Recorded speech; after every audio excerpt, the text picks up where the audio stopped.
पुरानी कहावत है कि सब्र का फल मीठा होता है। इस कहानी के माध्यम से हम जानने की कोशिश करेंगे कि कैसे स्वयं रखने से हमें फ़ायदे होते हैं।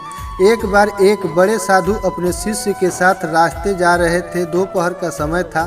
साधु ने अपने शिष्यों से एक पेड़ की छाया में ठहरने के लिए कहा। शिष्य ने एक पेड़ के नीचे बिस्तर लगा दिया और गुरुजी आराम करने के लिए बैठ गए। गुरुजी को प्यास लगी थी। गुरुजी ने अपने एक शिष्य से पानी लाने के लिए कहा। शिष्य ने पानी लाने के लिए पास के एक गांव की तरफ गया। गांव के पास जाकर देखा कि पानी का एकमात्र स्रोत एक नदी था। शिष्य नदी के पास पहुंचा तो नदी में गांव के लोग में से कोई नहा रहा था, कोई कपड़े धो रहा था, जिसकी वजह से पानी मटमैला हो गया था। शिष्य ने सोचा, अगर मैं इस गंदे पानी को लेकर जाकर गुरुजी को दूंगा तो गुरुजी को अच्छा नहीं लगेगा, इसलिए वह खाली हाथ लौट गया। गुरुजी ने शिष्य से पानी लेकर न आने का कारण पूछा तो शिष्य ने कहा, गुरुजी, यह पानी का एकमात्र स्रोत गांव के पास एक छोटी नदी है, जिसमें गांव के लोग नहा रहे थे, कपड़े धो रहे थे, जिसकी वजह से नदी का पानी गंदा था। अब आप ही बताओ, मैं आपके लिए गंदा पानी कैसे लेकर आ सकता था।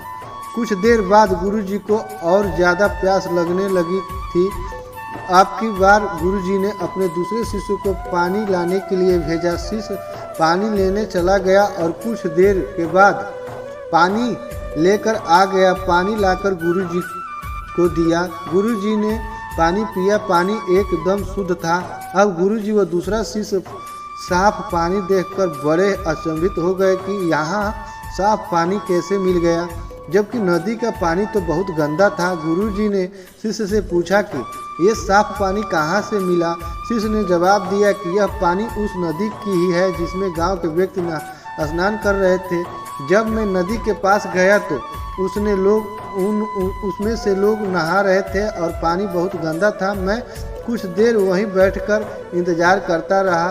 जब सभी लोग नहाकर नदी से बाहर आ गए, कुछ देर बाद पानी में मिली गंदगी नीचे बैठ गई और मैं नदी से साफ पानी लेकर आ गया।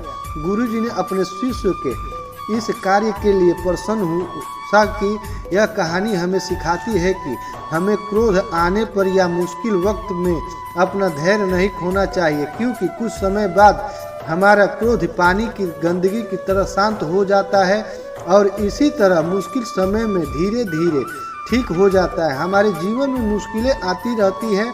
कभी कभी हम मुश्किलों की वजह से ही अपने लक्ष्य को अधूरा ही छोड़ देते हैं। यदि हम समय रखते हुए कुछ और समय के लिए मुश्किलों का सामना करते हो तो हम अपने लक्ष्य को सफलतापूर्वक हासिल कर सकते हैं। पसंद आई हो तो शेयर करें। जय हिंद, जय भारत।